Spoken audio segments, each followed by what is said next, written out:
Amazing কি পরিমাণে আল্লাহ তাআলা যে আমাদেরকে ক্যাপাসিটি দিয়েছে, আমাদেরকে যে কত প্রিভিলেজ আল্লাহ তাআলা আমাদেরকে দিয়েছে আমরা জানিই না। আমরা আমাদের দেহে কত শক্তি সম্ভাবনা নিয়ে যে ঘুরে বেড়াই আমরা অনুধাবন করি না। এজন্য সময়গুলোর কাজে লাগাও। কিন্তু আফসোসের সাথে লক্ষ্য করা যাচ্ছে যুবকদের চরিত্রকে ধ্বংস করে দেওয়ার জন্য যে কয়েকটা হাতিয়ার আছে সবগুলো বাংলাদেশে আছে না নাই? ইয়াবা আছে না নাই? ফেন্সিডিল আছে না নাই? হিরোইন আছে না নাই? মারিজুয়ানা আছে না নাই?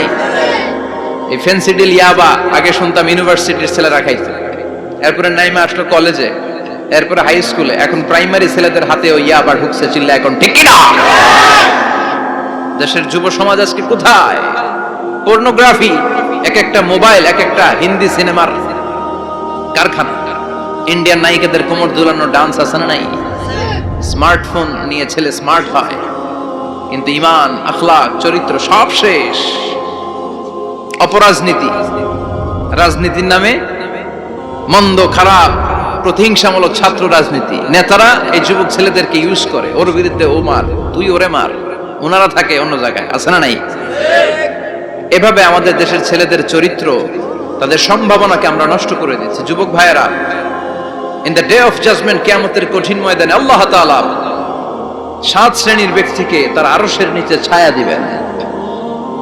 এর মধ্যে এক শ্রেণী হচ্ছে তোমরা যারা যুবক, শাবুন নাশাআ ফি ইবাদাতিল্লাহ, ওই যুবক যারা তাদের যৌবনে তাদের সময়টা, তাদের দিন, তাদের রাত তারা আল্লাহর ইবাদতে কাটিয়েছে। সুবহানাল্লাহ পড়েন। 7 শ্রেণীর মধ্যে 2টা শ্রেণী হলো যুবক। একটা হলো যৌবন সময়ে যারা আল্লাহর ইবাদতে রাত কাটায়, সময় কাটায়।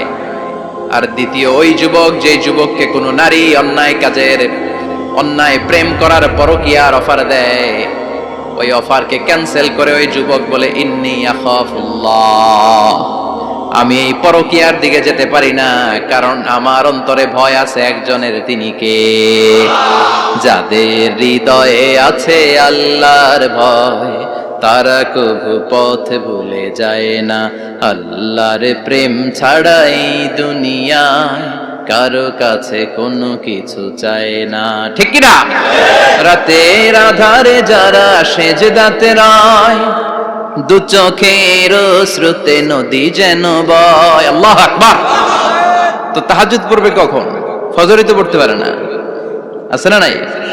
রাতের আধারে যারা সেজদাতে রয়, দু চোখের স্রোতে নদী যেন বয়। ছলনার হাতছানি যতই ডাকুক পেছনে ফিরেও সে তাকায় না। যাদের হৃদয়ে আছে আল্লাহর ভয় তারা কবু পথ ভুলে যায় না। আল্লাহর প্রেম ছাড়াই দুনিয়ায় কারো কাছে কোনো কিছু চায় না। চিল্লায় বলেন ঠিক কিনা? তার মানে প্রথম হচ্ছে এক যুবক, যেই যুবক তার যৌবন কালের সময়টা আল্লাহর ইবাদতে কাটায়। দ্বিতীয় হলো এমন যুবক পরকীয়ার অফার পেয়ে সে বলে আমি ভয় পাই একজনকে, তিনি কে? এজন্য যুবক, তোমার অন্তর আল্লাহর ভয় থাকতে হবে, তোমার সময়টা এমনি কাটানো যাবে না, ইবাদতে কাটাতে হবে, ঠিক কিনা? এজন্য আমরা নামাজের পরে বলি রাদিতু বিল্লাহি রাব্বা, আল্লাহকে রব হিসেবে পেয়ে আমরা খুশি। তারপরে বলি অবিল ইসলামি দীনা, ইসলামকেও দিন হিসেবে পেয়ে আমরা খুশি না বেজার? কথা কন, খুশি না? আপনি খুশি হইলে আপনার লাভ, খুশি না হইলে আপনার লস। ইসলামের বিজয়কে সমুন্নত করবে কে? ইসলামের পতাকা পথ পথ করে হোয়াইট হাউসের উপরেও একদিন ঝুলবে। চিল্লায় বলেন ঠিক কিনা? আল্লাহ বলেন খবরদার, ফু দিয়ে ইসলামের বাতি তোরা নিভাতে পারবি না। ইউরিদুনা লিউতফিউ নূরাল্লাহি বিআফওয়াহিহিম ওয়াল্লাহু মুতিম্মু নূরিহি ওয়ালাউ কারিহাল কাফিরুন। ইসলাম বিরোধীরা চায় মুখের ফুৎকারে ইসলামের বাতিকে নিভিয়ে দিতে। আল্লাহ বলে খবরদার, ষড়যন্ত্র করে লাভ নাই, ইসলামের বিজয় আমি নিশ্চিত করে দেব। স্যামুয়েল হ্যান্টিংটন একটা বই লিখেছে, দ্য ক্লাশেস অফ সিভিলাইজেশন। ওই বইতে তিনি বলেছেন এই যে সভ্যতার সংঘাত, এত সভ্যতা, চায়না সভ্যতা, আর্য সভ্যতা, বৈদিক সভ্যতা, সিন্ধু সভ্যতা, মহেঞ্জোদারো সভ্যতা, ইরাকীয় সভ্যতা, মিশরীয় সভ্যতা, একটার পর একটা সভ্যতা পৃথিবীতে এসেছে, একটার পর একটা সুপার পাওয়ার। এখন সুপার পাওয়ার হচ্ছে ইউনাইটেড স্টেটস অফ আমেরিকা, ধারণা করা হচ্ছে এরপরে চায়না হবে সুপার পাওয়ার, আবার অনেকে বলছে এরপরে ইন্ডিয়া হবে সুপার পাওয়ার। এভাবে একটার পর একটা সুপার পাওয়ার যাওয়ার পরে সর্বশেষ যে সুপার পাওয়ারটা পৃথিবীর বুকে মাথা উঁচু করে দাঁড়িয়ে থাকবে সেটার নাম হচ্ছে ইসলাম। সেটার নাম কি? তার নমুনা গোটা বিশ্বব্যাপী আছে না নাই? ইসলামকে যত দমাইতে চায় এটা আর উপরের দিকে ওঠে। সুবহানাল্লাহ কইবেন না? ইসলামের বৈশিষ্ট্য হচ্ছে চারা বীজের মতো। চারা বীজ তো আপনারা চিনবেন, নিমসারের মানুষ। বীজ, ইসলাম হচ্ছে বীজের মতো। ইসলামের শত্রুরা ইসলামকে মাটিতে গেড়ে দিতে চায়, কিন্তু ইসলাম হচ্ছে বীজের মতো, চারা বীজ। চারা বীজ মাটিতে গেড়ে দিলে কি হয়? কথা কন। আর গজিয়ে ওঠে, মাটি ফেড়ে উপরের দিকে উঠে চিৎকার করে বলেন ঠিক কি না? ইসলাম হচ্ছে টিউবের মতো। টিউব, পুকুরে যারা নতুন সাঁতার কাটতে যায় ডুবে যাতে মারা না যায়, টিউব নিয়ে সাগরের মধ্যে নামে। এই টিউবকে যত আপনি পানির নিচে ডুবাতে চাইবেন, টিউব আর উপরের দিকে ভেসে ভেসে ওঠে। সুবহানাল্লাহ পড়েন। ইসলামরে তো ওরা চিনে নাই। ইসলাম হচ্ছে চারা বীজের মতো, ইসলাম হচ্ছে টায়ারে টিউবের মতো। এটারে যতই নিচের দিকে নামাইতে যায়, এটার বৈশিষ্ট্য হচ্ছে এটার ধাক্কা মারলে এটার উপরের দিকে ওঠে। সুবহানাল্লাহ কইবেন না? গোটা বিশ্বব্যাপী আজকে ইসলামের গণজোয়ার, হাজার হাজার লোক কালিমা পড়ে মুসলমান হচ্ছে। গত কিছুদিন আগে আফ্রিকাতে এক লোক এক গ্রামের কয়েক হাজার মানুষকে এক ময়দানে দাঁড় করিয়ে একসাথে শাহাদাতের বাণী পাঠ করিয়ে মুসলমান বানায় ফেলছে। এই আফ্রিকার বুকে এতদিন আমেরিকার কাজ ছিল, এটারে বলে তানসীর, Christian missionary. Lakh lakh dollar দিয়ে আফ্রিকার দেশগুলোর মধ্যে গরিব গরিব মুসলমানগুলোরে তারা নাসারা বানাতো। এই বিষয়টা যখন মুসলিম স্কলারদের নজরে এলো, এখন গোটা বিশ্বের সব মুসলিম স্কলাররা আফ্রিকায় যে ইসলামের দাওয়াতকে প্রচার করে দিচ্ছে। গ্রামকে গ্রাম খ্রিস্টান সম্প্রদায় লা ইলাহা ইল্লাল্লাহ মুহাম্মাদুর।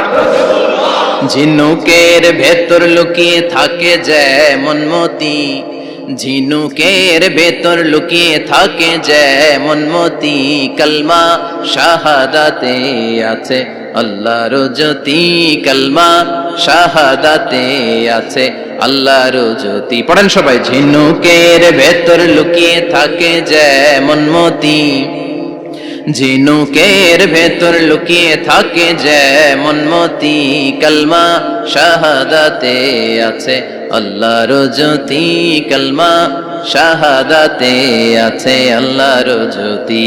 ঠিক কি না?